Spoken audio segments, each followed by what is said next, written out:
shouldn't want mine? Can I just oversee? I've been doing it for so long. I think in my head it's longer than Well, this is what, our 30th? our third year, and I always think it's our fourth year. You're gonna, but it will be soon for you. Well, not too soon.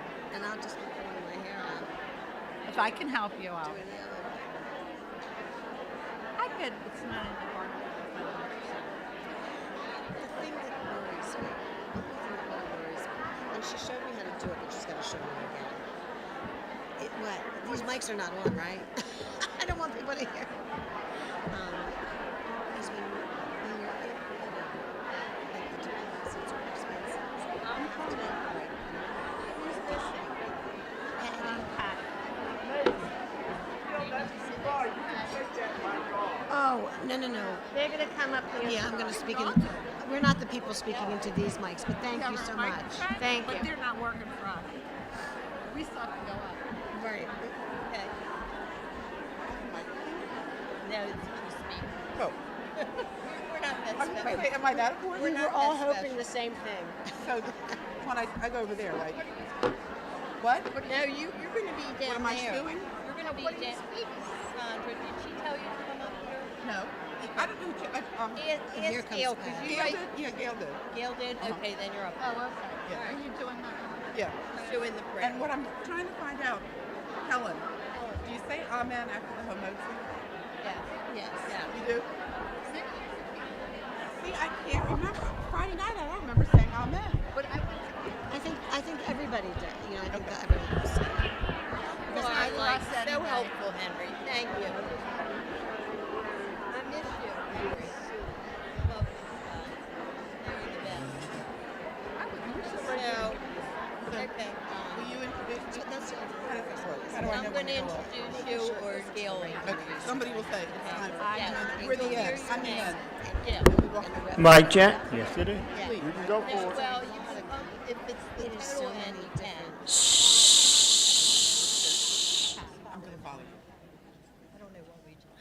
She's there. Where's she coming up here? she kind of revealed.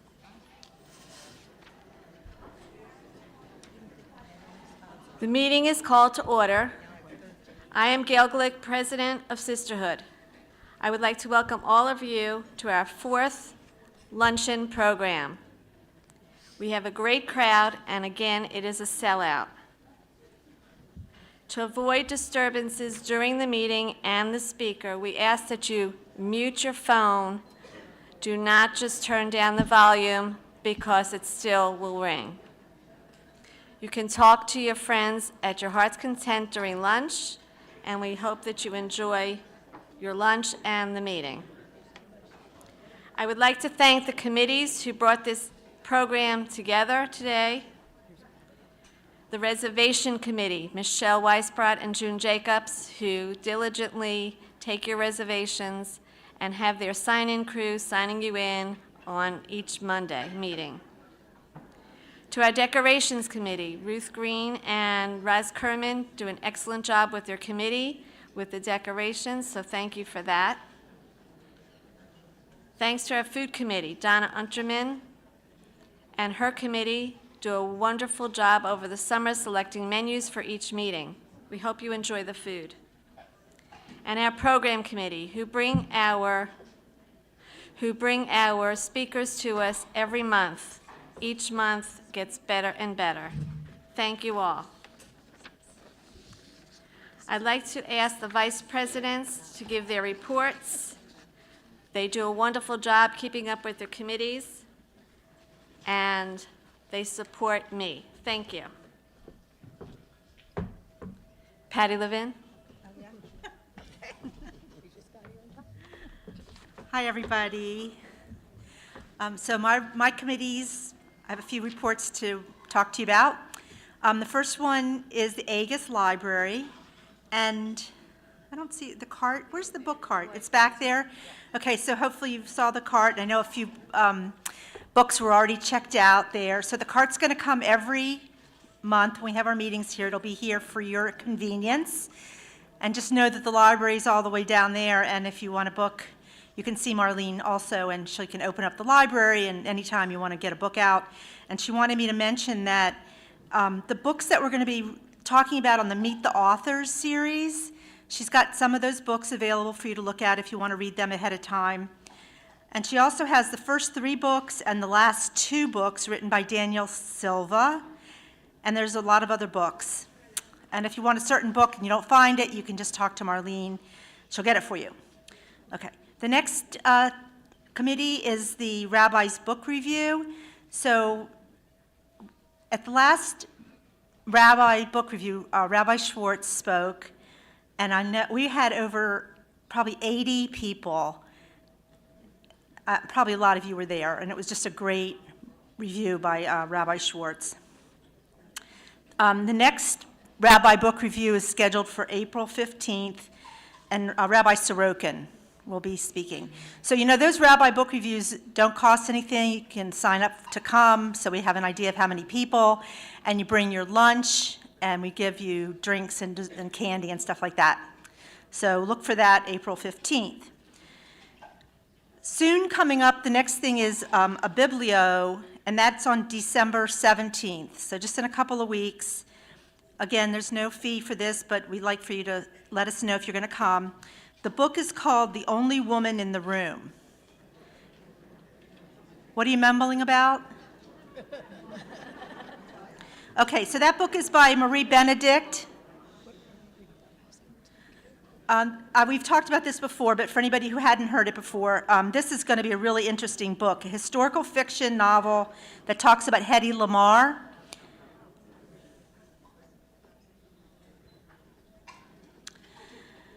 Thank you. So you know she's an Austrian-born actress. She was also a brilliant inventor, and it talks about her life in World War II Austria. And then she married a powerful arms dealer and witnessed the rise of Nazi Germany. Then she escapes from her controlling husband. She moves to Hollywood. She's an inventor, and she did some groundbreaking work on frequency hopping radio technology that she tried to sell it to the Navy, but they didn't want it, probably because she was a woman, right? And it later became crucial for wireless communication, such as GPS and Wi-Fi. But because she wasn't being successful being accepted as an inventor, she went back to being an actress. So you know about Hedy Lamarr. Okay, and then the last thing I'm going to mention is our spring game day. Now it's quiet. Game day, yay. The next game day is going to be on March 11th. And there'll be information coming out about that soon, like in January. So that's game day. Thank you all. Next.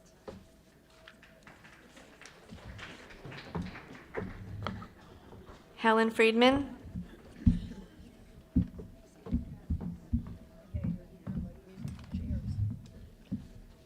Hi, everyone. It's great to see all of you here today, and hope you had a wonderful Thanksgiving. It's now my pleasure to share some committee reports with you. First, I'm going to talk about programs. Our next general meeting will be held on Monday, January 5th. Jonathan Haranoff, a British journalist based in New York, will be speaking to us virtually, but the meeting is in person. Only the speaker is virtual. He currently serves as Israel's international spokesperson to the UN. His articles on Iran, Israel, and the Middle East have been featured in many publications, including the New York Times, the Washington Post, and I don't know how to pronounce this correctly, but I think it's Haaretz. Haaretz? Okay, thank you. His new book, Unveiled Inside Iran's Woman, Life, Freedom, Revolt, focuses on the freedom-seeking women of Iran and the threat they pose to the regime. Excuse me.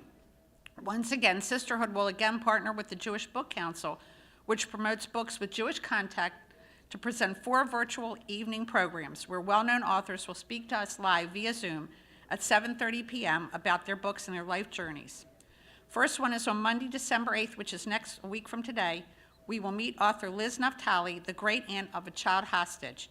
She tells a compelling story in Save Abigail of her niece who was taken as a hostage on October 7th, 2023.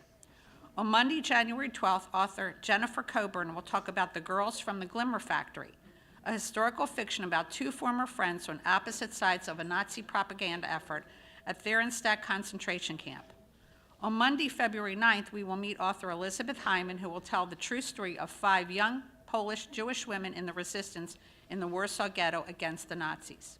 And our final Meet the Authors program will be Monday, March 16th, when author Alka Joshi will tell us about her historical fiction, 6 Days in Bombay, about a young Anglo-Indian nurse who embarks on a journey to uncover a mystery and prove her innocence after a famous painter dies in her care. Registration for these programs is flexible. You can register for all 4 programs at a discount or pick and choose individual programs. Remember, our first Meet the Authors is just 1 week from today. Okay. Next, we have contribution cards. Sisterhood contribution cards are still selling in the Beth El office and at the general luncheons as today. The beautiful cards are very reasonable, selling for $3 for 1 card and $10 for 4. Funds made from selling these cards go to the synagogue and the preschool. Sisterhood Shabbat, and there's flyers out front for anyone who would like to take one. Sisterhood Shabbat is April 11th, 2026, starting at 10 a.m. As you may know, Beth El is using a new Shabbat prayer book with a streamlined service. We welcome everyone interested to please sign up. The earlier, the better. An email will be sent to all Sisterhood members with instructions to link to ShulCloud to request a part, English, Hebrew, or non-speaking. Flyers will also be available, as they are now, on the rack in the lobby. If you do not have access to email, the flyer has contact information for reaching Merle Ittner, Barbara Green, and Barbara Roth. A rehearsal will be held on Monday, April 6th. We look forward to seeing everyone on April 11th, and it is a wonderful event, so please plan to attend. Social Action, Anita and Marcia would like to thank everyone for their continued support and generosity. For January, we will be collecting cleaning supplies and paper goods. We will continue to collect tabs from soda, soup, and pet food cans. Okay, and trip committee. A little over 2 weeks ago, we headed to New York. Whoever was on that trip knows how wonderful it was. The morning was spent at the American Museum of Natural History, and in the afternoon, we were treated to the amazing performance of Jonathan Groff in the musical Just in Time. It was a great day. On December 11th, we will be traveling to D.C. The morning will be spent at the People's House, a museum that opened a little over a year ago. The venue features exhibits and galleries that cover the history of the White House. We will have lunch together at Founding Farmers, Fishers, and Bakers. In the afternoon, we head to Planet Word, the world's first voice-activated museum. It brings words and language to life. That trip sold out in a few days, but we do have a waiting list, and we almost always end up pulling people into trips from this list. You have nothing to lose, so seriously, if you didn't make it this time, sign up on the waiting list. In both January and February, we have virtual trips. The virtual trip to Jewish Argentina is now open. January is cold here, but warm in Argentina. The trip will be on Wednesday, January 21st at 7:30 p.m., a perfect winter evening activity. This trip will be led by a professional tour guide who lives in Argentina. Unlike our in-person trips, registrations are immediately open to anyone. Information is in all Sisterhood emails and on the Sisterhood section of the Beth El website. Please register to join us, and don't forget to share the flyer. On February 17th, we will have a virtual walking tour focusing on Jewish Venice. That will open in January. And we do want to mention our March 12th trip, in case you have been thinking about going to the BMA to see the Amy Sherald exhibit. Many of you may know that the BMA landed the special exhibit after Amy Sherald pulled it from the Smithsonian National Portrait Gallery due to censorship concerns. This is a huge get for the BMA, and we have arranged for a docent-led tour of the exhibit. Stay tuned for more details. The trip committee will be sending a save the date for our winter-spring trips once we make final plans. And last but not least, Unique Boutique 2026. And Unique Boutique is to be held on Sunday and Monday, April 12th and 13th, 2026. We've emailed another round of letters to potential vendors. We currently have 14 vendors committed. A few others have indicated that they will participate, but have not sent in contract and initial payment yet. Initial planning meeting was held with committee members. We will keep a list of members that would like to volunteer for the event one or both days. You can contact me, Helen Friedman, or Randy Jacobs if you're interested in volunteering. We're looking for larger items for the auction, such as vacation homes, tickets to events, And if you have any connections with any of these, please contact Anita Sherman or June Jacobs, and they will be happy to go forward. So thank you very much. It looks like a wonderful couple months.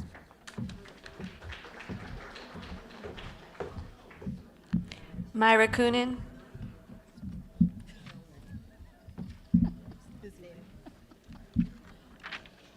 Good morning. My first report is for the Judaica shop.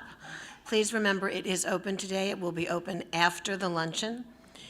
So please see all of our beautiful new merchandise. Hanukkah is just around the corner. And check out their new hours that's posted on their door. JTS Torah Fund, that's the Jewish Theological Seminary, where all of Beth El's rabbis have been trained. They're selling cards at the back of the room, Jane Crozen and Gail Sugarman. The cards are 6 cards for $20, or $180 makes you a benefactor and you receive a beautiful pin, which Jane will show you. There's cards for every occasion, so please check them out. Luncheon reservations. Our next general meeting and luncheon is January 5th. Last day for in-person sign-up is Wednesday, December 24th.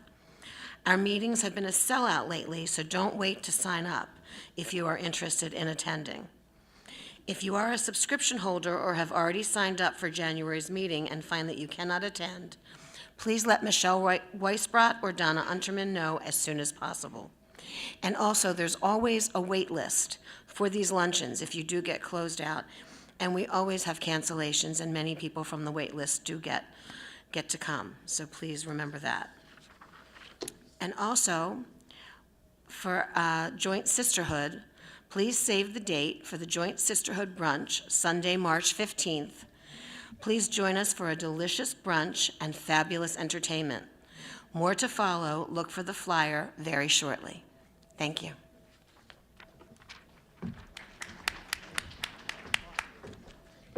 Thank you, ladies.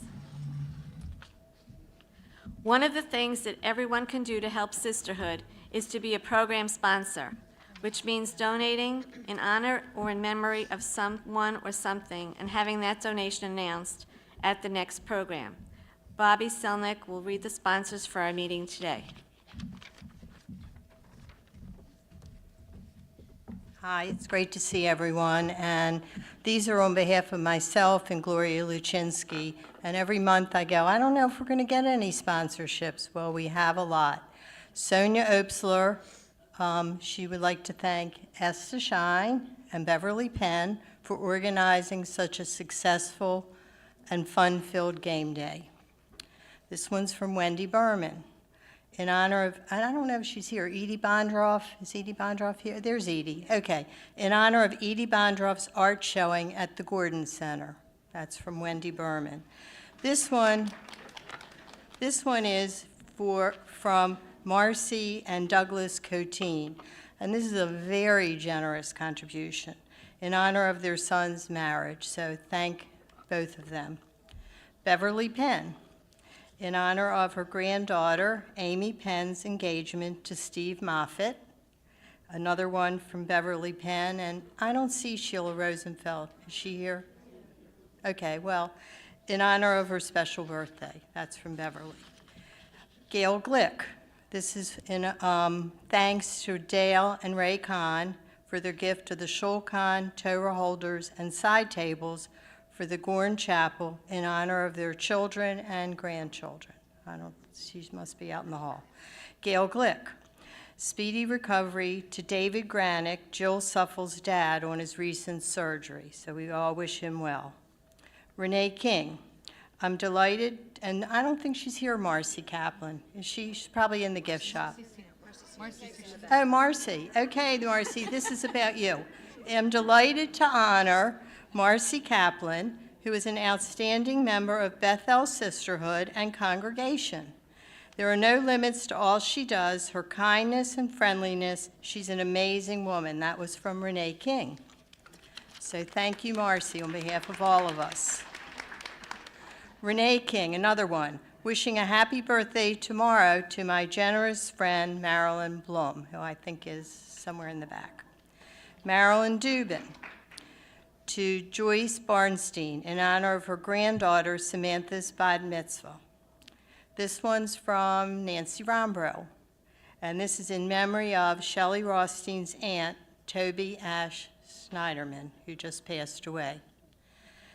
The last two, Ellen Wiesenberger, Mazel Tov to Dale and Ray Kahn for contributing the Shul Khan table and Torah covers holders in the Gorn Chapel. And another one from Ellen Wiesenberger, Mazel Tov to Sue and Joe Eisenberg on the bat mitzvah of their granddaughter, Maddie. So it's really appreciated. It goes directly to sisterhood, so think of us.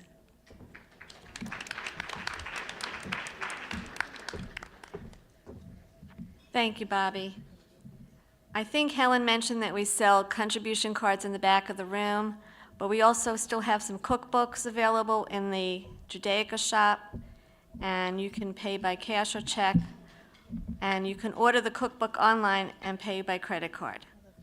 All checks that you make out should be made out to Beth El Sisterhood, not the congregation, since we have separate accounts.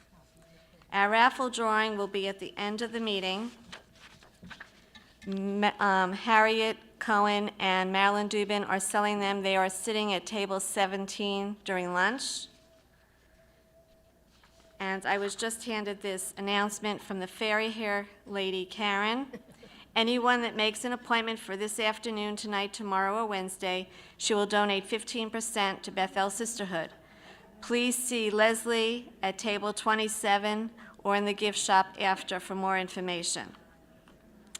I'd like to call on Sandra Cameron to read the prayer and the Hamotzi.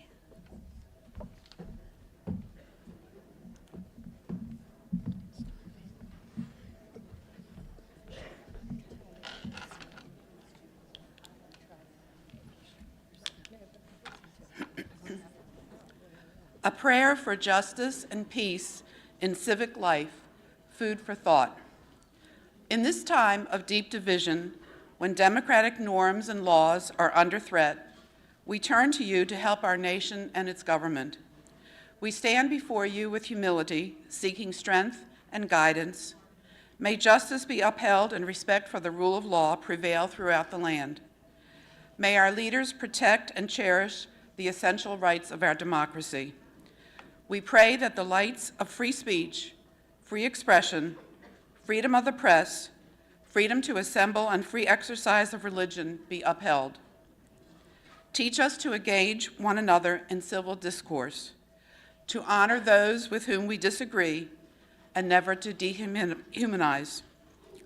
Inspire us to be your partners in shaping a nation grounded in our highest values, the values of love, respect, and justice. Help us to stand together to make our country a beacon of light for all. And let us say, Amen. And now for Hamotzi.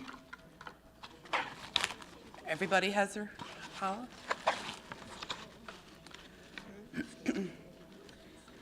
Baruch atah Adonai Eloheinu melech haolam hamotzi lechem min haaretz. Amen.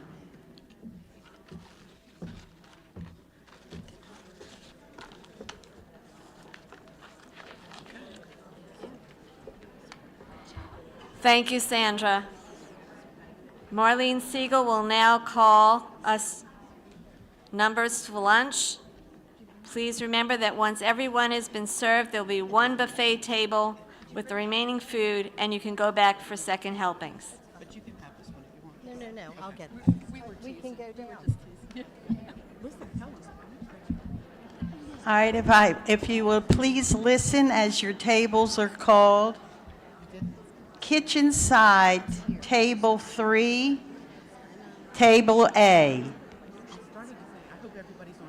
Table B is 28 on the kitchen side. Table 2 on the window side, C. And table D, 15 for table D on the window side. Please get up and go as quickly as possible to the tables so that everyone can be served quickly.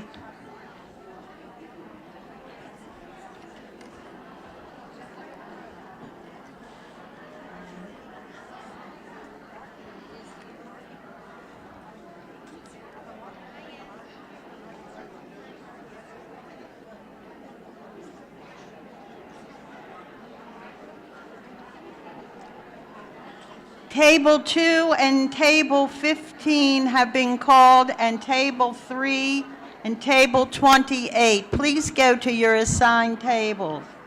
Table 3 went to A, 28 is at B, Table 2 is at C, and 15 is at D.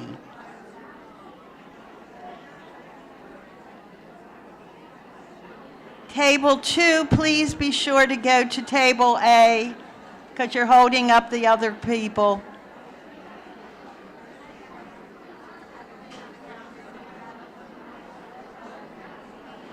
Table 3 should be at A. Table 12, A, on the kitchen side. Table 12.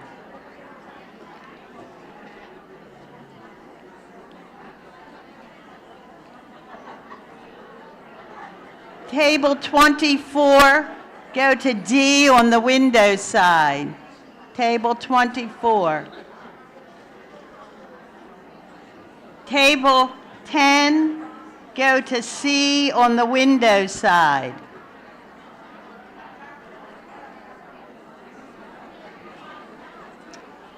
Table 18, go to B on the kitchen side. Table 18 is going to be on the kitchen side.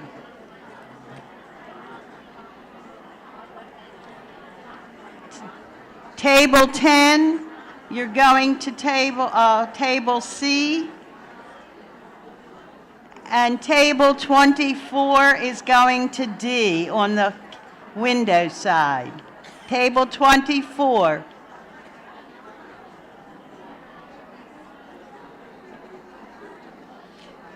Please be sure to go to your assigned table because that's how the serving is set up.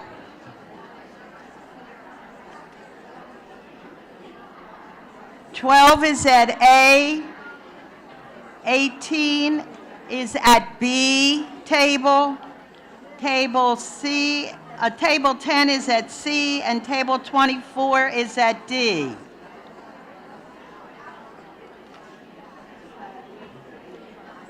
Table 7 is on the kitchen side, and you're going to A.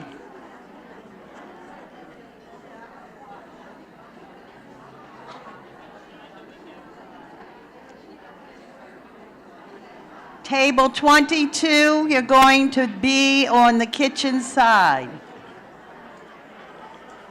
Table 11 is going to the C side, at the window. Table 11 is going to the kitchen side. Bobby, you're going to the wrong side. You're over there. 11 is at the C side, C table. Please go to the correct tables because that's how the tables are set up. Table 21 is going to the D table on the on the window side. Table 7, ladies, please keep your voices down so the numbers can be heard.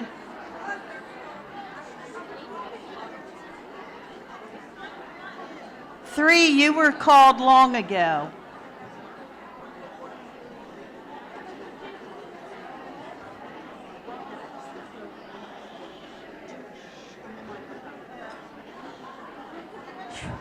Shh. Ladies, you're so loud that the people are not hearing the numbers. And please go to the correct side of the room when you were called. That's how the food has been distributed, so I need you to be at the right table. Table 13, go to A table. Table 13, go to A.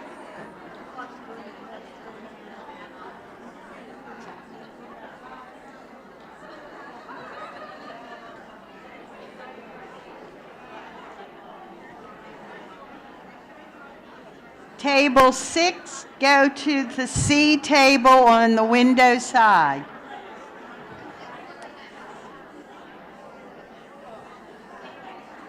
Table 26, go to table D.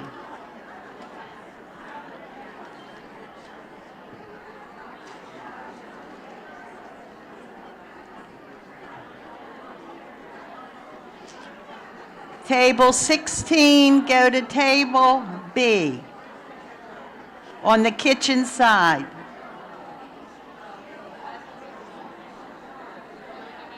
"16, you've been called.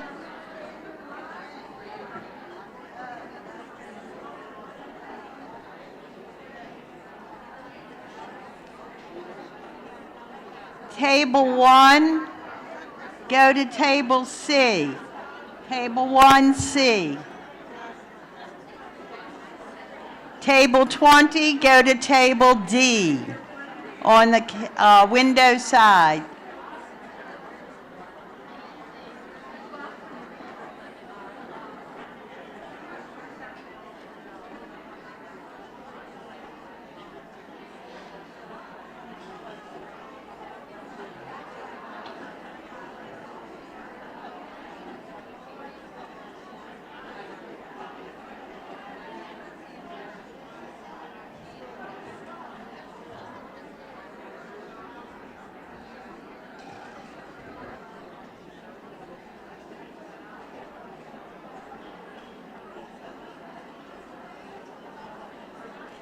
Table 25, go to table D. Table 25, go to D.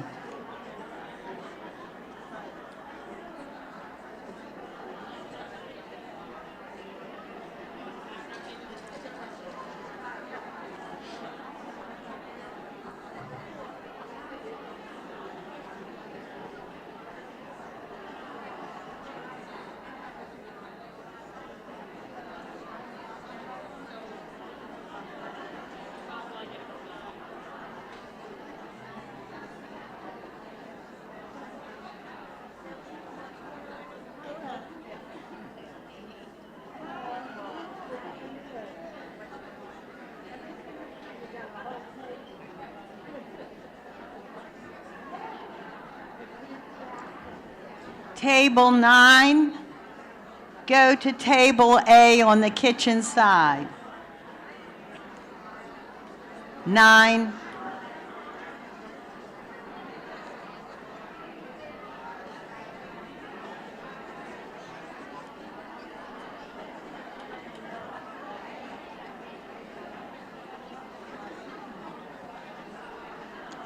Table 5, go to table C. Table 5, go to C. Window side.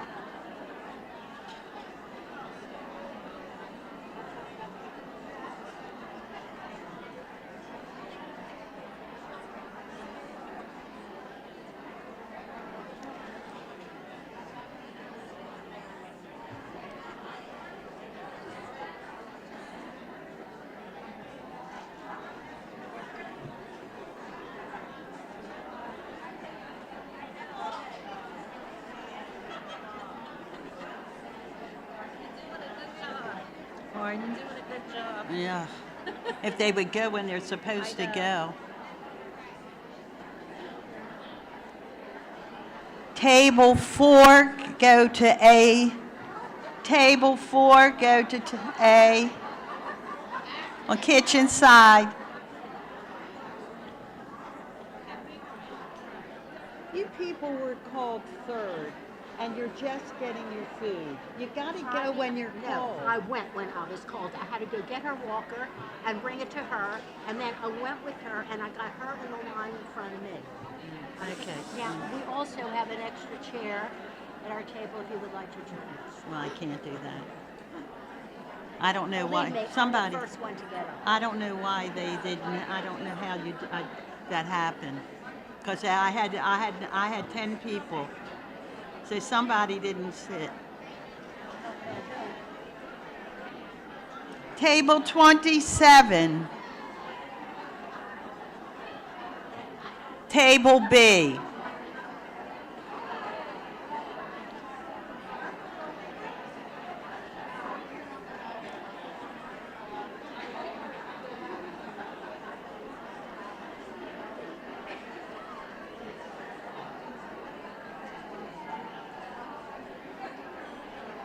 Table 14, go to table C.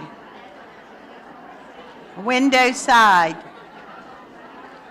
Table 14, you're going to C.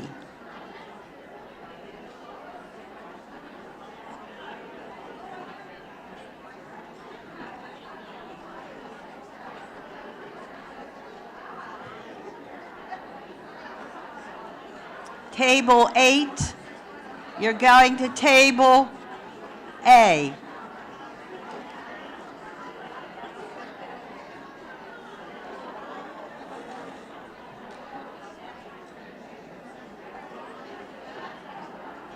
Table 19, you're going to table D. By the window. 19 is going to table D.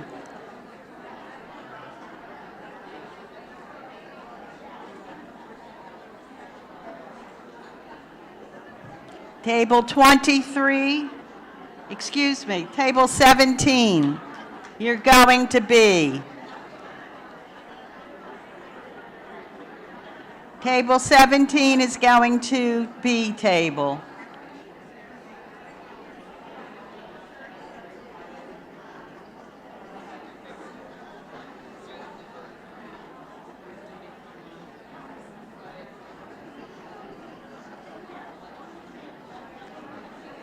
Table 23, you're going to table B.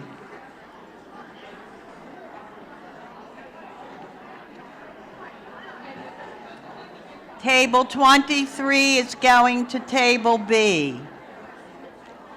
All tables have been called.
If anybody has money that you need to turn in to Barbara Green, the treasurer, shh.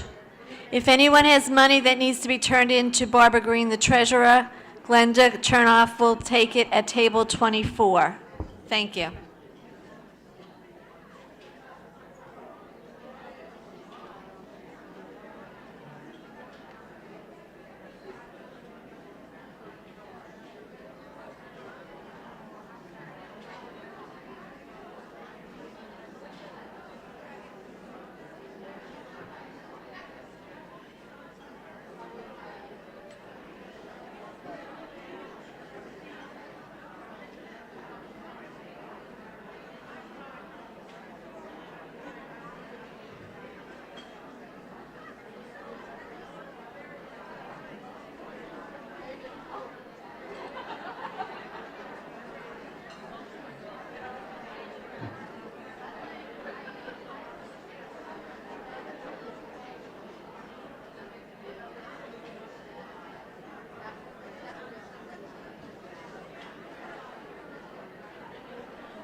I would like to call my beer quartets and the rest of you to join us. I was looking for you.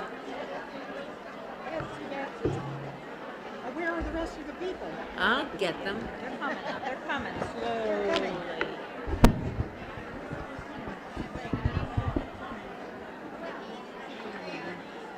So anyway, Thank you. He was running. I wouldn't mind if the entire group of women wanted to be up here and I could sit down there. No, he couldn't go with me. Shelby, our own dog, is on death's door. right. Is Barbara here? Oh, yeah, she's coming. Barbara, Susan, Barbara's here. Who else? Linda, Linda's here. That's it, Barbara. Hinani. Annie Poe. That was it. Remind me to show you. Yes, thank you, ladies. I knew I would see you. Thank you, thank you.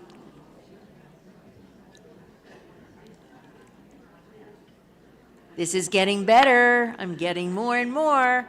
All right, if any of you don't know me, I'm Betsy Narrow, and I lead this valiant group of women and you with the blessings after the meal, the grace after the meal. So whatever you know, join us. Take them in the middle of the table. You can find them. I want you to all hold them up so I know you've picked them up. Oh, look at this. I feel so special. All right, now we're going to say thank you for this fabulous meal, which I really enjoyed. Are you ready? Good. And are you ready? We're ready. All right, okay. Have Rai Nivarech. Yahi Shem Adonai Mevarach Mi'ata V'ad Olam. Bershut Chavirai Nivarech Eloheinu Shelchanu Mishalo.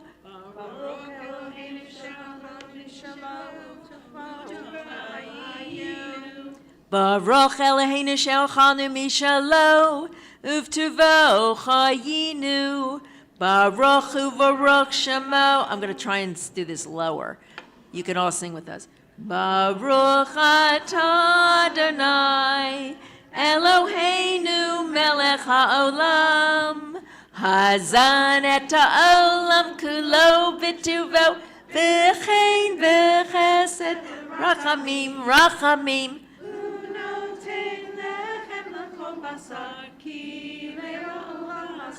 ki leolam chasto.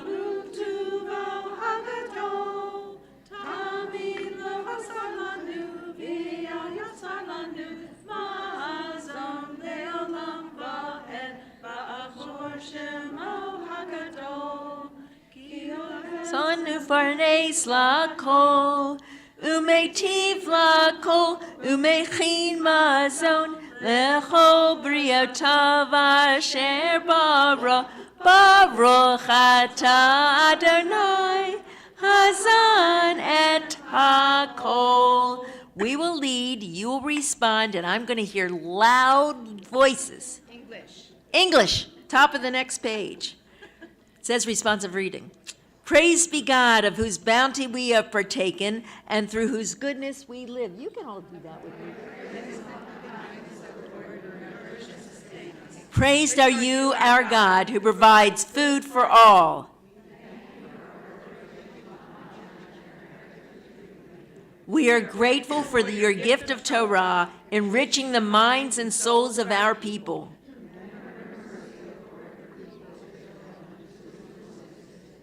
Adonai, our God, bless all assembled at these tables. Bless all who are rebuilding Zion so that your word may again go forth from Jerusalem. Bless all who help to bring forth justice and peace in the world.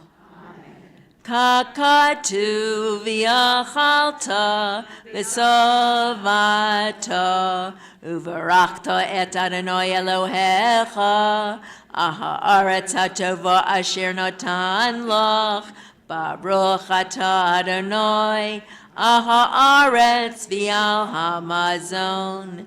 Uvenei Yerushalayim ir hakodesh bimheira v'yameinu. Bimheira v'yameinu. Uvenei Yerushalayim ir hakodesh bimheira v'yameinu. Baruch atah Adonai boneh v'rachamav Yerushalayim, amen. Baruch atah Adonai Eloheinu melech haolam ha'el avinu malkeinu adireinu boreinu goaleinu yotzreinu kadoshenu kadosh Yaakov ro'enu ve'e Yisrael HaMelech HaTov HaMeitiv L'Kol Shebechol Yom Vayom Hu Heitiv Hu Meitiv Hu Yetiv Lanu. Everybody knows this. Oseh Shalom Bimromav Hu Ya'aseh Shalom Aleinu V'al Kol Yisrael V'imaru Amen. Adonai Oz Li'amo Yitain Adonai Yivarech Et Amo V'Shalom. At the bottom, on the back, it says all, and that is all of us. May God give strength to our people and bless us all with peace. And to that we say amen. I think you're getting better, and I'm proud of you.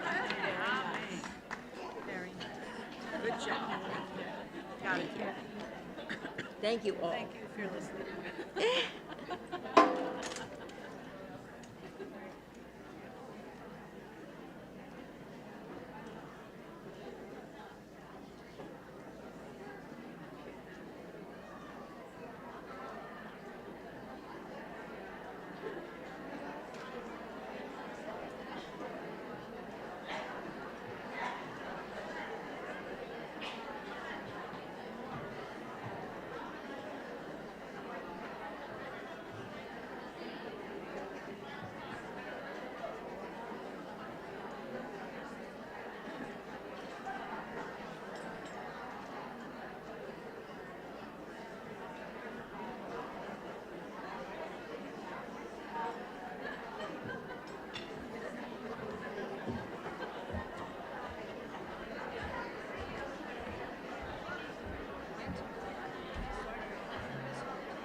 Ladies.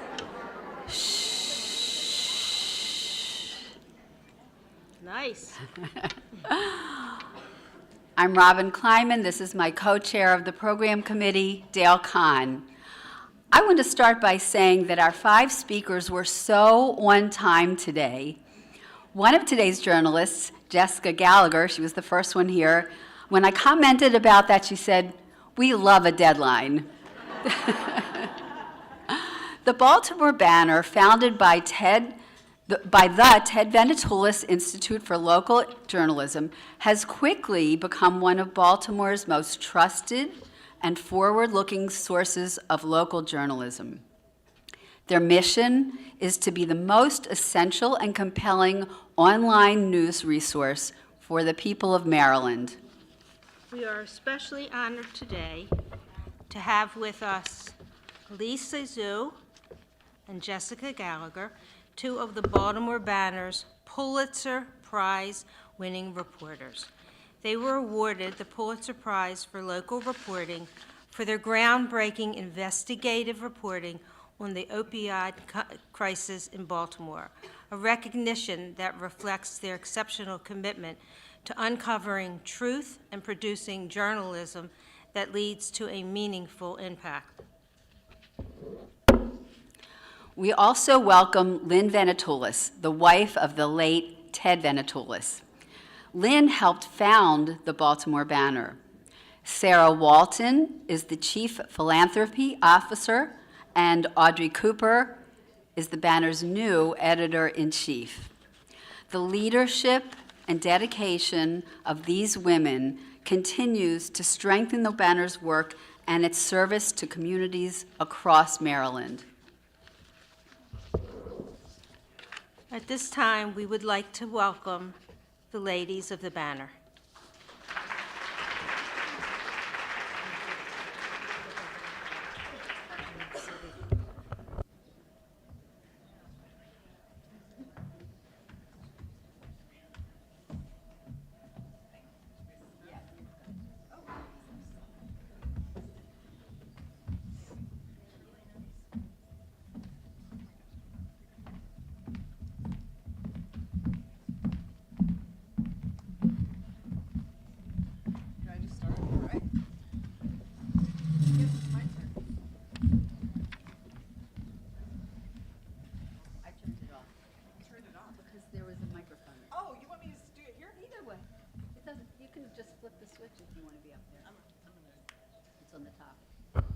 Okay. Hello. How are you all? Good. I've been told over lunch about the amazing speakers you've had here before, and I feel a little under-equipped to do this. I don't have any gold medals. I'm not a Paralympian or anything cool like that. So, since you've just had lunch and there's always that like post-rainbow cake slowdown, I'm going to tell you my best editor joke. I will just tell you I've had like 4 cups of coffee today and 3 iced teas already, so I would really appreciate it if you laugh, even if it's not that funny. So, all right, here it is. You have an editor, a reporter, and a photographer walking down the street. They find a glass bottle, they rub it, a genie pops out. And the genie says, "Thank you so much. I've been stuck in that bottle for so long, I'll grant each of you 1 wish." And the reporter says, "You know, this job, it's so tough all day. I have to ask questions of people who don't want to tell me the truth. What I really want to do is be whisked off to a cabin right now in a snowy wood." And the genie snaps his finger and poof, the reporter disappears. And the photographer says, "You know, I have a really hard job too. I have to take photos all day of people, sometimes in very vulnerable moments. What I really would rather do today is be whisked off to a Caribbean island and take pictures of the sunset on the beach." And the genie snaps his fingers, whoosh, the photographer disappears. And he turns to the editor and says, "Okay, editor, what do you want?" And she looks at her watch and says, "I want those 2 jerks back to here. We're on deadline." Thank you, that's fair. Thank you. It's downhill from here. So, Jessica made a deadline joke earlier today too, and the thing about deadlines is they're a little anachronistic now, right? It used to be that we would put the newspaper to bed, that the television news came on, you knew exactly when deadline was going to happen. But now, we all know our traditional media landscape has totally been overturned, and that means deadlines have too. Since it's mentioned that I'm the new editor of the Banner, I think I'm on week 9 now, so I'm almost a pro at this. And I will tell you the question I get the most is, what's going to happen to the future of news here in Baltimore and Maryland and nationwide? And I have to tell you, those are questions I've been trying to answer my entire career. This is also the part in my remarks where I tell you it's going to get darker before it gets lighter, because I want to share with you just a few statistics. Every year, Northwestern University's journalism school puts out a State of Local News report. The most recent one came out in October. And some of the things that they found were that since 2005, the United States has lost 40% of its newspapers. More than half of U.S. counties, half of the counties in this country are considered news deserts because they have no local news source or just one. And more than 75% of newspaper jobs that existed in 2005 have now permanently disappeared. That means these aren't just abstract numbers. They represent lost watchdogs, lost civic memory, and communities that have been left in the dark. So I think most of us know how we got here, right? The birth of the internet gave rise to social media platforms and disinformation that they wrought. The explosion of websites meant that advertisers no longer needed traditional media to reach consumers. And now, unfortunately sometimes, anyone with a Wi-Fi connection can consider themselves a journalist. But it's not just about digital disruption now. Something more ominous has happened just in the last few years, and that is digital replacement. It's got, I would say about 2 years ago, it felt bad in the news industry, but sort of stable. A lot of us were growing, we were growing readership, subscriptions were on their way up. But in the last 2 years, two different things have happened. In that same Northwestern study, they showed that the 100 biggest newspapers in the country, which were growing readership and subscribers, in the last year alone, traffic to the websites have dropped by 45%. Now, if you search for news on the internet, you're going to get an AI summary. So now the way that we were reaching people with our news is totally bypassed by Google and the other platforms. Add to that burgeoning chaos, yet again, a decidedly more human theft of news, which is the influencer. 38% of young people now say that they get some or most of their news from an influencer or content creator that they see on Instagram Reels, TikTok, or YouTube. These are people who rarely, sometimes, but rarely gather the information themselves. They profit from repackaging it, and they don't have to tell you who's funding them to do it. And those are just the business hurdles. I think we all know about the PR hurdles us journalists face. Politicians from all parties, this is a very bipartisan effort, trying to discredit any news that they don't like. And so in all of this dystopian landscape of the news, I have to say I wouldn't blame any of you if you said you just don't want to engage with the news. So this is where the story gets a little bit more uplifting, I promise. I think the solution to what ails us and what ails us as a country really starts with local news. It's not a secret, our country is incredibly fractured right now. You all probably came from Thanksgiving dinners where that felt very personal in some ways. We know we're having difficulty as Americans having civic discourse. And I think the reason that we've forgotten how to have those conversations as Americans is because of this crisis in local news. Because the truth is, what affects us in other states, what outrages us when we turn on the television or when we open a news app, those things that get you really riled up, don't often affect your lives as much as whether our air is clean here, whether our children are being educated, whether the potholes in the roads are being filled. And I really think, more than anything, the solution to where we find ourselves as Americans lies in local news and being able to remember how to have those civic discourses in our community. When I started as a journalist, I was a brand new reporter. I was working in the Central Valley of California in a farming town that was becoming a suburb of Silicon Valley. There were 4 reporters covering this tiny town. Now there are none. This is the thing that I think we have the opportunity to solve. And the reason that I'm moving my family to Baltimore is I think, if you don't know this already, one of the very few bright spots in this country is what's happening in Baltimore, thanks in large part to the Baltimore Banner.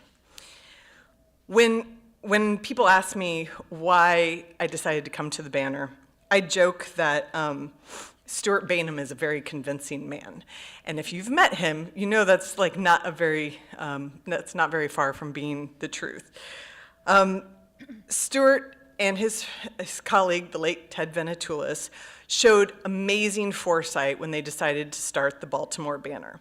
And if you know Stuart or you've ever talked to him, you will know that he's an incredible student of the media business. I think we all probably know he's poured a literal fortune into starting the Baltimore Banner, and because of that, in just a few short years, we've become a Pulitzer Prize winning newsroom, and if not, yes? And I believe it is the largest nonprofit newsroom in America dedicated to local news. What Stuart understood that I think is so critical is that upfront financial commitment is necessary to save local news, because news only works when we have scale. The only reason that our journalism can start investigations or put people in jail and right wrongs in society is because of all of the people who read it. And that takes a newsroom, in our case, of nearly 100 journalists going out there every day to find out what's happening. This is truly, I think, a game of go big or go home. I'll just give you a couple of examples. Just since I've arrived, and this is just in the last 8 weeks, we reported on the layoffs of 14 librarians in Baltimore County. The next day they were back at work, triggered, yes, yeah, give it up for the librarians. Everybody loves a librarian. Their layoffs canceled following a public outcry that was triggered by the Banner's coverage. Our stories on the shady dealings of a New York housing investor exposed significant financial vulnerabilities that triggered a foreclosure crisis in Baltimore. And shortly after those stories ran, city leaders promised an investigation. Officials also are promising to look anew after our report on the disproportionate number of Black citizens in our counties that are pulled over compared to their white peers. And even our stories about a diaper shortage in Baltimore. Did you know diapers were not covered by WIC or SNAP? And I think we've all had kids in diapers in this room. You know how critical those are if you want to get to work or do anything. 10 million diapers a year are needed in Baltimore County. After we did that story, an outpouring of donations went to that nonprofit. And soon, of course, you'll hear Elisa and Jess talk about their fabulous work covering the city's heroin crisis. This is just the tip of the iceberg for Baltimore and Baltimore County and all of Maryland, really. Right before I started, we started a new effort in Montgomery County, which is, even though it's right next to the nation's capital, and you could probably throw a rock and hit a national journalist, was considered a news desert because there's almost nobody covering news in Montgomery County, one of the most affluent counties in this country. This is the sort of work that's only possible with the support from our donors, our advertisers, and all of you in this room. And it is very much still an experiment. We are not yet at financial break even, which is where we need to get to in order to ensure that the Banner survives for another 100 years, just like all of the institutions where I cut my teeth as a journalist and my colleagues as well. Building this sort of future where communities engage in dialogue and where politicians aren't allowed to ignore the headlines takes all of us participating.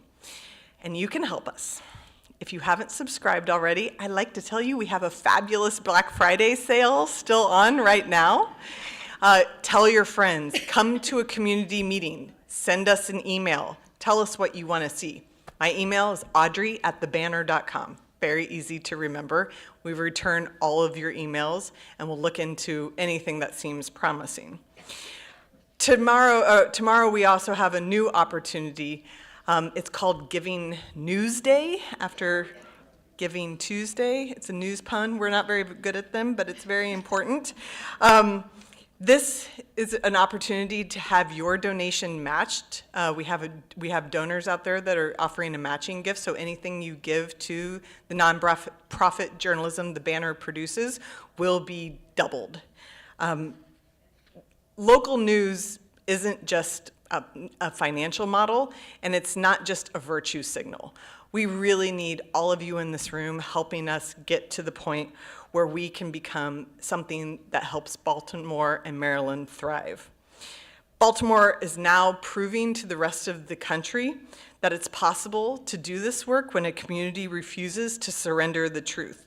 And I hope you'll join us, because the future of local news is not something that we just can take for granted. It's something that we have to build together. Thank you. Let me introduce the exciting part of this, although I don't think they have any jokes about editors, or they shouldn't. Jess and Alyssa. Hello. I should have prepped some jokes. Yeah, so underprepared. I wanted to say I'm so excited to be here today to share the story behind our story. So my name is Elisa, and I wanted to start out by telling you a little bit about the team that was behind the Pulitzer Prize-winning project about overdoses in Baltimore. Nick, Jess, and I were among the first dozen journalists hired by the Banner back in 2022. And Nick is a data scientist who decided to bring his computational skills to journalism. He moved to Baltimore from Atlanta, where he had been working at a newspaper. Jess is a very skilled visual storyteller and a reporter who came from a paper in South Carolina, moving to Baltimore. And I was already here in the city because I was getting a graduate degree in public health at Hopkins. Because 2 years earlier, my background is also in journalism, but 2 years earlier, in 2020, I had made the decision to actually quit journalism. It's a job that I really loved, but the industry made me feel like I was a passenger on the Titanic. And to me, the Banner looked like a lifeboat. It was, represented hope for the industry. And where many struggling newsrooms had focused on quantity over quality, or spent all their time chasing low-hanging fruit, the Banner said it would prioritize in-depth and thoughtful reporting on issues that our community really cared about. And so I decided to come back to the field. The project on drug overdoses was one of the first big story ideas that the Banner had. We knew that things were really bad in Baltimore.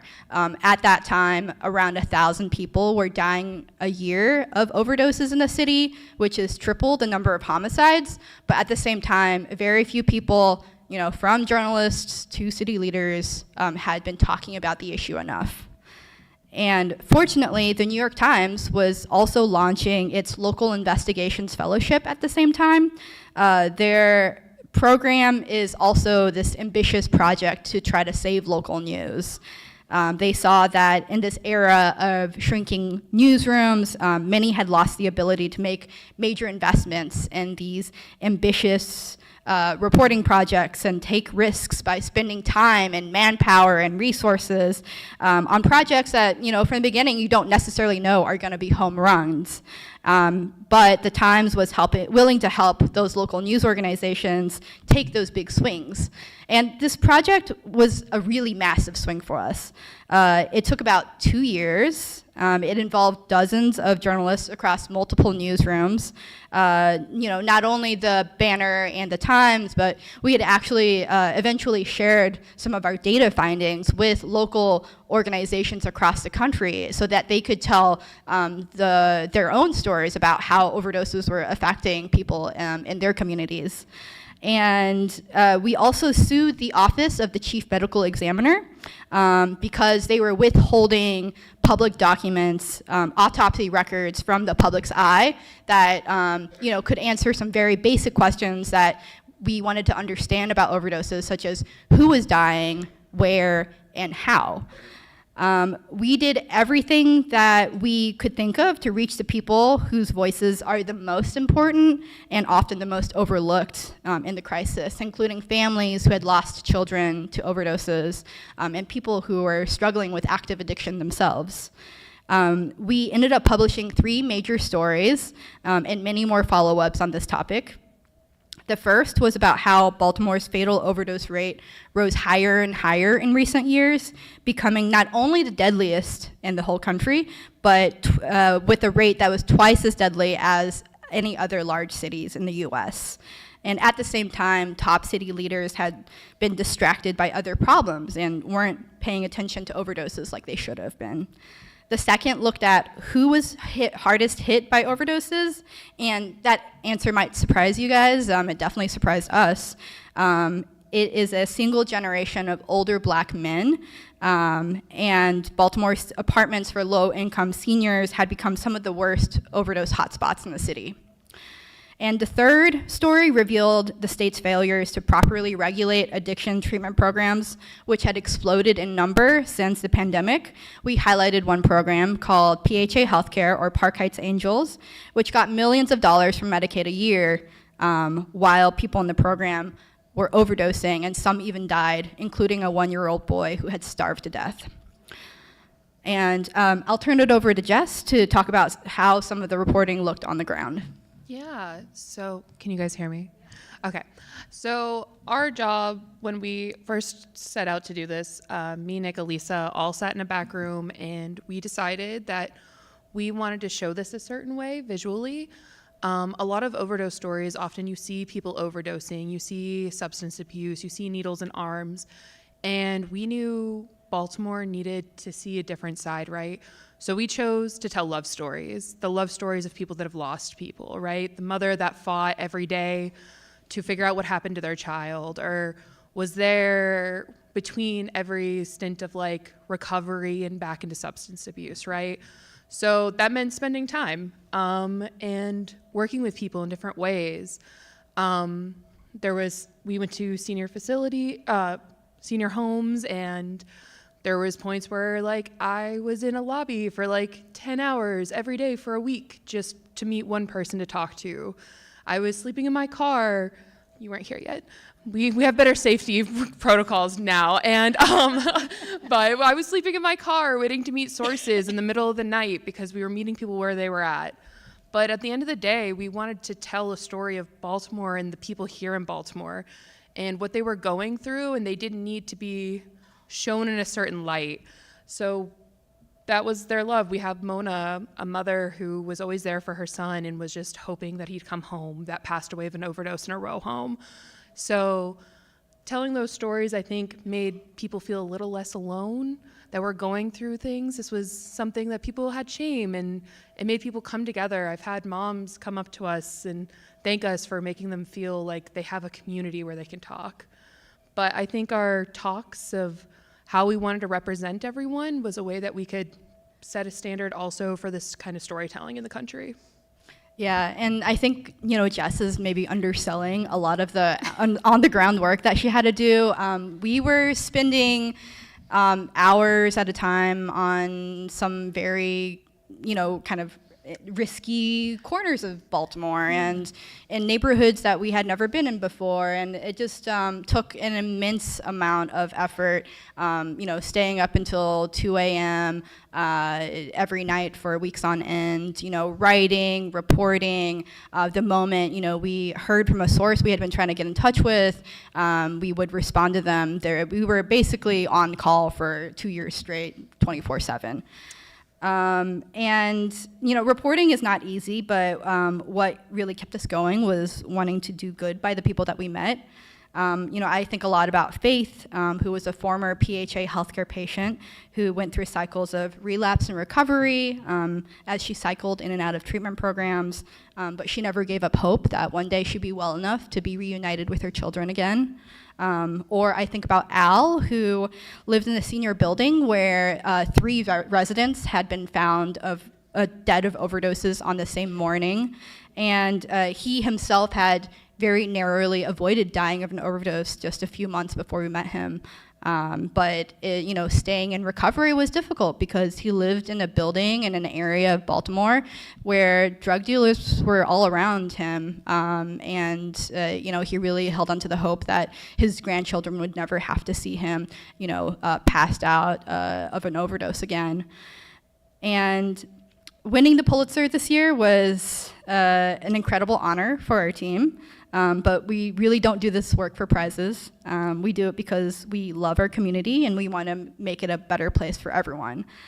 The state shut PHA healthcare down after our story published, and Maryland lawmakers passed a law aimed at tracking improvements to the addiction treatment oversight system. Addressing overdoses is once again one of the city's main priorities, and Baltimore won a lawsuit last year that will help fund new programs initiatives. And several groups have partnered to bring services to West Baltimore senior apartments. A nurse is on site to help people connect to addiction treatment, and they have also trained residents as well as building staff to use naloxone, which is a nasal spray that you can use to reverse overdoses and, in that way save someone's life. And I think this, all goes to show that journalism can make a difference. We are here for our community, and we can only do it with our community's support. So thank you. I just wanted to add one thing to the story. And while this impacted strongly our community here, this team discovered data and trends that were impacting other cities around the country, and we just shared that data with institutions like the Boston Globe, San Francisco Standard, Chicago Sun-Times, and I think about 5 other news outlets around the country who then produced their own journalism around our data. So the banner, while we're focused on local and community, it does extend beyond that, and I just wanted to make sure that that's highlighted as a piece of their story. And with that, I think we're opening it up to questions. Is that right? Oh, we have one in the back.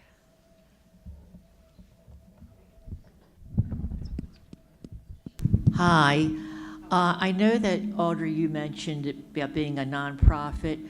I don't know how many people are aware that your nonprofit or other news outlets are nonprofit. I know for a long time the Sun paper and the Chicago Tribune and all those big papers were nonprofits but have been bought out by big media companies, were for-profit, I mean, and now they become nonprofit. What was the catalyst for going from for-profit to nonprofit, and where do you find your funding outside of Stuart Bainham and I guess corporations and subscription? Where does it come from? And was the decision to go for papers to become nonprofit due to the fact that advertising dropped off? What were the reasons? Yeah, I mean, and hi everyone, Sarah Walton, I'm the Chief Philanthropy Officer. Our CEO who joined the banner a couple years ago, who was leading The Economist, prior to that he was leading The Atlantic. When he entered this role at the Baltimore Banner, he said, wow, I've never worked with a Chief Philanthropy Officer, just because it's a new position for this industry. As Audrey mentioned, over the last 2 decades, the news industry and the news outlets have been in decline. I mean, you've just been seeing so many shutter their doors year after year. And the story, that report that comes out annually that Audrey mentioned, it's not getting better. Where there's the bright spots, all of these nonprofit newsrooms are popping up around the country. The Banner just happens to be one of the, if not the largest nonprofit newsroom, innovative newsrooms happening in the country. Philanthropy plays a very large role in our business model. Stuart's incredible investment helped us scale early. We were able to hire all-stars. We were hire folks that were moving to Baltimore for this position and for this lifeboat, as Elisa mentioned. And through that, we've been able to assemble an incredible newsroom. But what it takes now, with an operating budget of close to $30 million, what it takes now is the support of our community. So philanthropy supports about 20% of our budget. This year, our budget's closer to $28 million, and philanthropy is going to support 20% of that.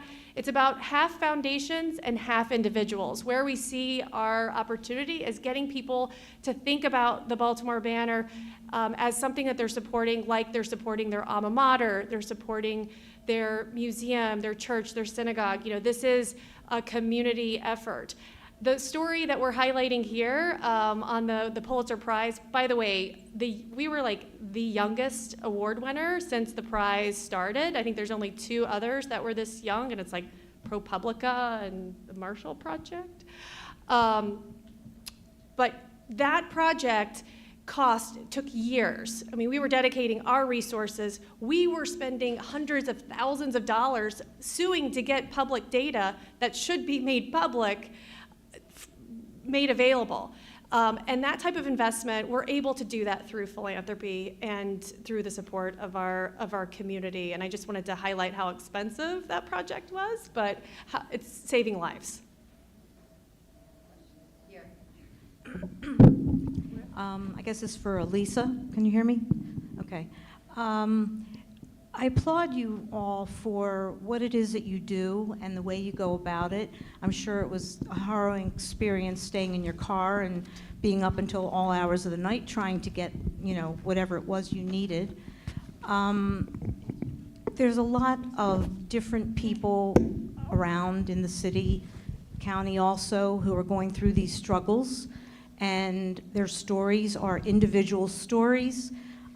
Having town halls or however you're gathering some of the information is really a very difficult way to do it, but you're touching lives and you're finding out more about families, and whether it's a son, a daughter, a wife, a husband, a parent, they all have their own individual struggles.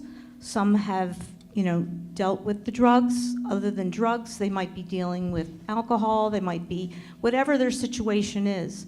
And they could have, come out of prison, and rehab does their best, but they also have to put in the time.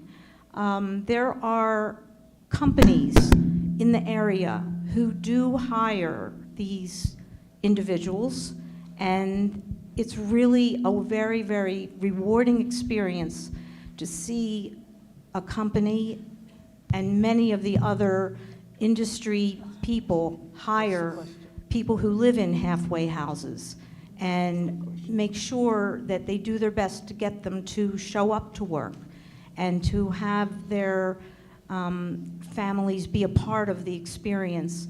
And the manufacturing industry itself is a place that you might want to look into to see what they do. They do give awards to companies, because I know individually my husband has a company, and his company was recognized as one of the companies in the area that hired people like this, and they were recognizing the individuals who do work there, and it was giving them the hope that they would then be able to do whatever it was that was their goal. In one particular woman's place, it was to be with her daughter, but the only way she was going to be able to be with her daughter was to be able to keep her job. In another one, she wanted to be a nurse, and so she had to get through school. So there's a lot that could be followed up as further stories on the individuals who are having these difficulties. And I applaud you all for doing what you do and hope that it's something that will continue. Thank you. Thank you for highlighting that. Yeah, I totally agree. People who are in recovery for substance use disorder, they face a lot of barriers, and I think some of the main ones include finding stable housing as well as finding employment, because what is probably the hardest thing in the world is to stay off drugs while you're homeless on the streets, while you have no means of bettering your life. So I applaud companies that will hire folks from all sorts of backgrounds. I have a question, something that's been bothering me for a while.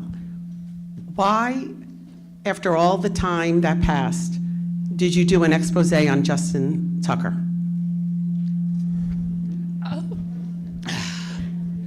I don't know if this is the right crowd. None of us were a part of that story. I took a few pictures for it. But I mean, I think it's women came forward and were able to tell their stories at that time with support, what they went through. They had resources, but they it was the time for those women to share their stories. It wasn't because the Ravens might be going to the Super Bowl, right? It was people came forward and they wanted to share their stories at that time, and we were able to tell that story at that time. My question is really, why did these women, I'm sorry, why did these women, I don't know if you know the answer to this, come forward 12, 13 years later and end up, let me finish, and end up at the Baltimore Banner? Yeah, well, these women have actually come forward for years. They had a news outlet that listened to them, right? These were women that there were claims on the internet for years about what had gone on. But with the Baltimore Banner being here and having the resources to tell that story, we have an incredible lawyer that also knows how to protect us while telling these stories. So the Banner being around, they were actually able to come forward after years of, I know it might come as shock, but it's been on Twitter for 10 years, these allegations. You can go back. So I think we just had the right time, the right place, the right resources to tell the stories. Can I say one thing? I wasn't here for that story, so I'll say this as an outsider looking in and just a professional journalist. What I want you all to know about news is that we will write things that piss you off. It makes it a really difficult nonprofit to be a part of because you give to other nonprofits and there's always good stories coming out of it. The news is not meant to make you happy or comfortable all the time. It's also every day that we do it, so we're going to mess things up sometimes. I don't think that was the case in this case, but there are going to be things that as a community we wish were different, and we need to be able to have a discussion about those and disagree about them sometimes. What I think is notable about the Banner is the political fallout for deciding to be brave enough to tell that story about a very powerful person in this community, a very popular person in this community, still has repercussions today. The Ravens won't talk to our sports staff. We can't get into some places just because they're mad about that story. And that's the thing that happens. There are people who have called me about it from City Hall, mad about the fact that we decided to write about heroin use in the city. That's part of what goes around along with being a journalist. So I guess I want to say that, like, our email is always open. We can always have the discussion. We need to be able to have that discussion, but the news is not always going to make us happy. Hello. I have a question back to the original story. I wondered if, as a result of your reporting on the opioid crisis, that you've seen any new ideas or programs in the city to address the problem. Yeah, absolutely. And, I can't claim credit for all of that. There's been a lot of good work going on in the city around this issue for a very long time. And Baltimore, like I mentioned, recently got hundreds of millions of dollars through settlements and a jury award through their lawsuit against opioid manufacturers and distributors. So, we are at a very interesting time in Baltimore's history when it comes to addressing the overdose crisis. For once, we finally have some resources to start funding new programs and new initiatives. Besides some of the programming that we're starting to see at senior apartments in West Baltimore, a lot of different community organizations have started to get funding to do more street outreach. The city is going through this funding process right now where community orgs can apply for a slice of $2 million this year, and they're prioritizing programs that bring mobile medical care to different street corners where people need it the most. So they can look like these vans where doctors and nurses spend time. They can prescribe medications to treat opioid addiction. They can test people for HIV and other diseases. And they can also treat wounds, that come with syringe use, injection drug use. And so, those are just some of the examples of the types of programs that are just starting to come into perspective now, but I think it's very exciting to follow. Lynn,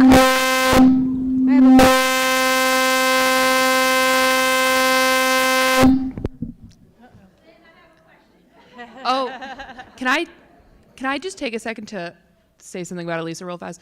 She's also done incredible work of building community trust, right?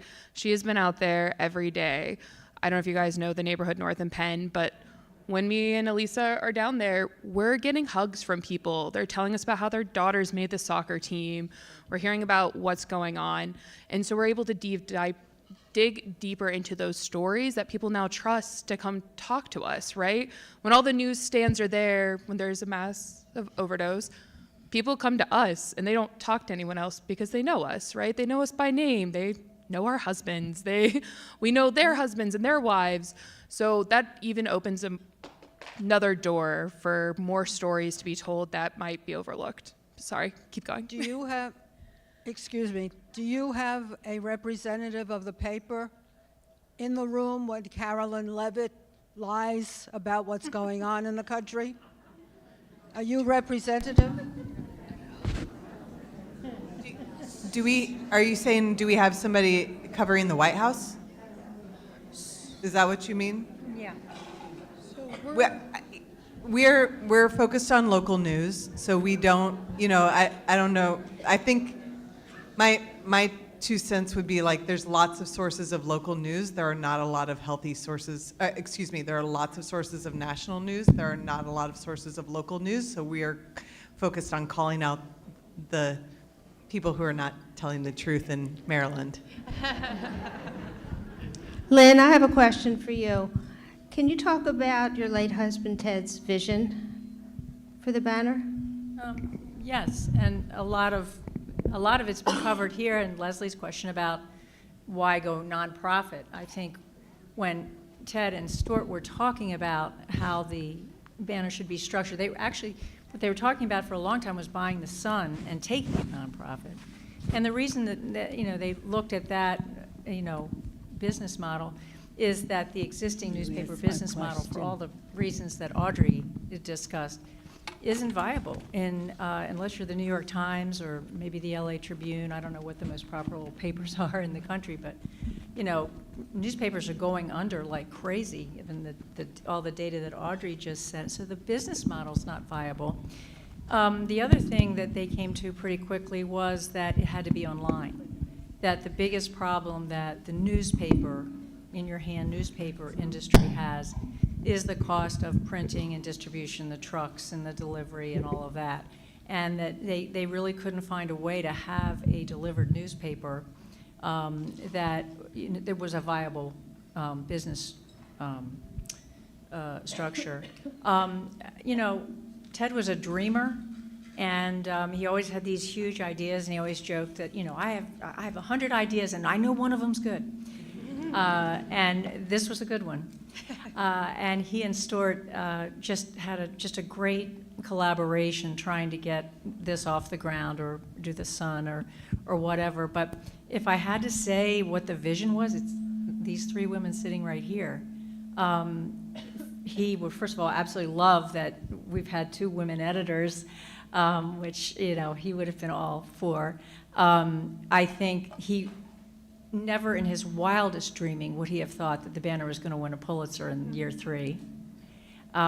His vision for it was really that it was independent news, that it was first-rate investigative journalism that uncovered the kinds of stories that we've discussed. And, I know I've heard from a lot of people, grumbling about the Justin Tucker story, but I think it's pretty clear from the suspension that he got from the league, which is pretty unprecedented, that the banner told a true story. And one of the problems that we as women have is the idea, oh, no, not him. Oh, he's such a sweet guy. Oh, no, not, he could never. Justin Tucker was one of the most beloved people in this town, and yeah, him. So I think that's an important message, to convey as we try to tell the story of sexual assault. I think that the idea that the community would pull together behind the banner was super, super important to him, that people would see the banner as something, making their lives better. And Stuart talks about that all the time. We're not just trying to tell the news. We want Baltimore and the Baltimore metropolitan area to be a stronger community. And I think in many ways that has already been borne out.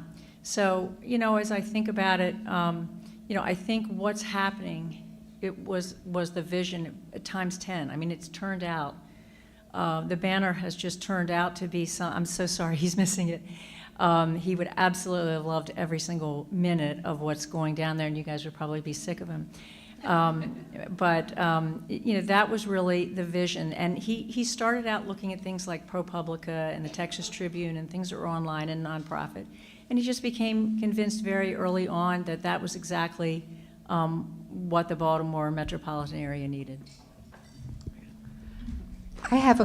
Wait, hi. Thank you. Is it my turn? Oh, go ahead, you go. Oh, I'm sorry. Go That's ahead. good. Thank you.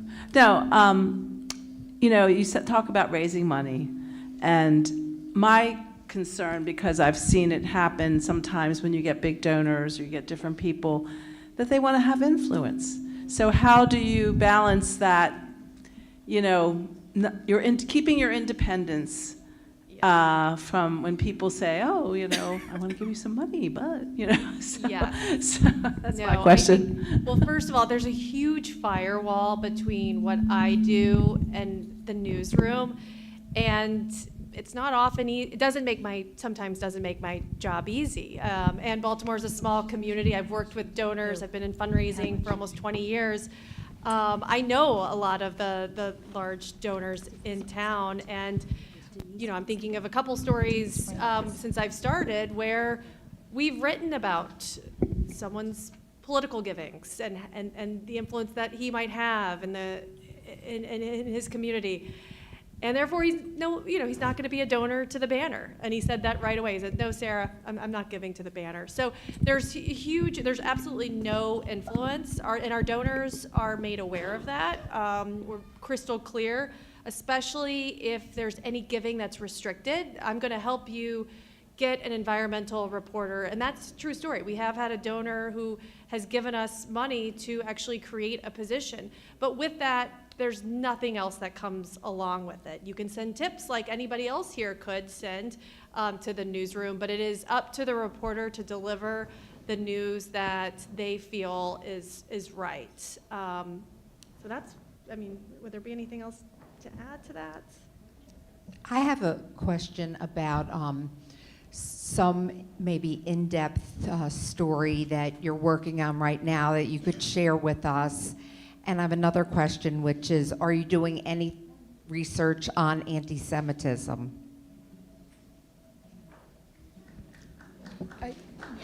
I think we've had topics over the summer that we've covered. There was a flag that was, I think there was paint thrown on it.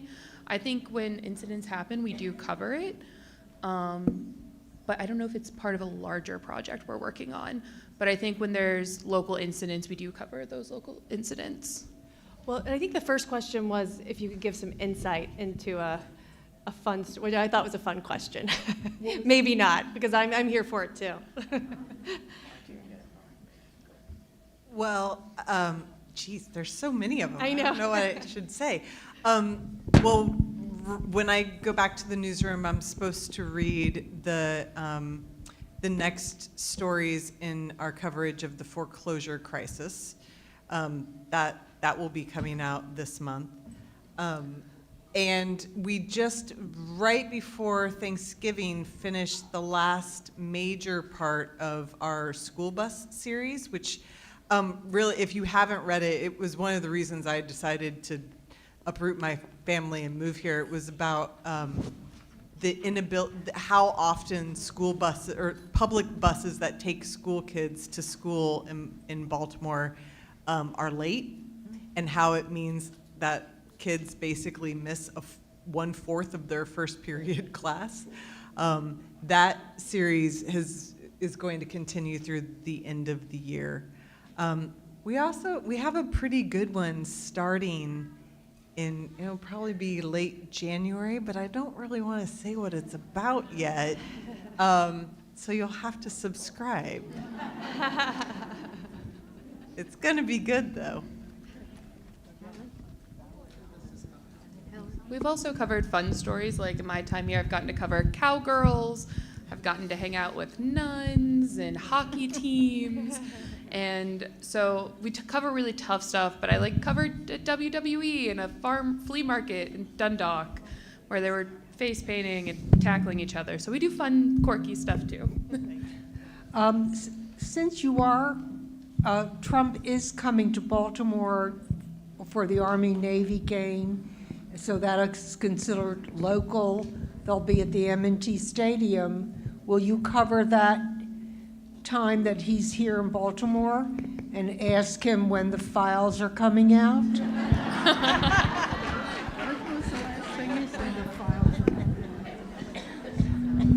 We will have somebody at the game. We'll be at the game. We'll be photographing the game. We'll have reporters there. I don't know if they'll let us ask any questions to Trump himself, but if we do, we'll try to squeeze that in. Ladies, thank you for your insight into the world of journalism. I just want to know,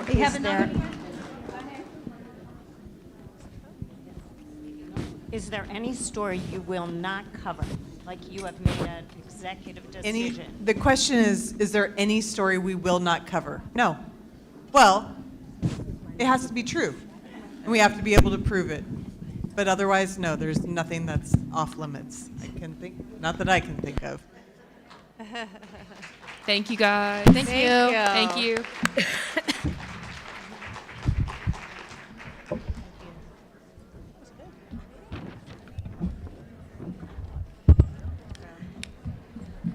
Thank you for your insights into the world of journalism, which has changed so dramatically with the times, and I don't mean the New York Times. Your stories have provided us with knowledge into the local media landscape. A special thank you to Leslie Hornstein for your involvement with the ladies. We appreciate your commitment. Thank you. Thank you.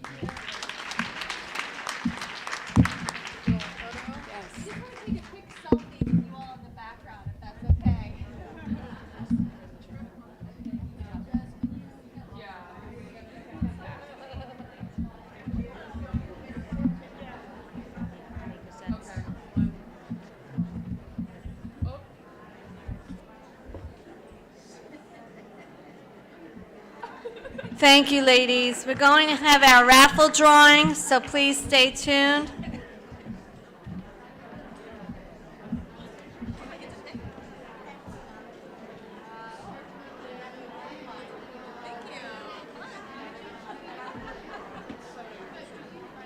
Before you leave, please, one person from each table take the flowers to that side of the room and put them on the table. Thank you. Raffle number 1, 28090-393.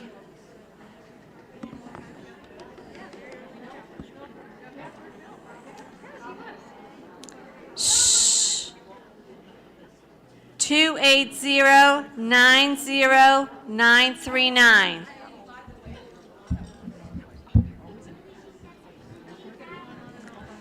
Two 90939. And 27, this is a white ticket, 276985.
Hi, everyone. I'm so sorry, but we do have a plan right now that is a sale for a banner subscription.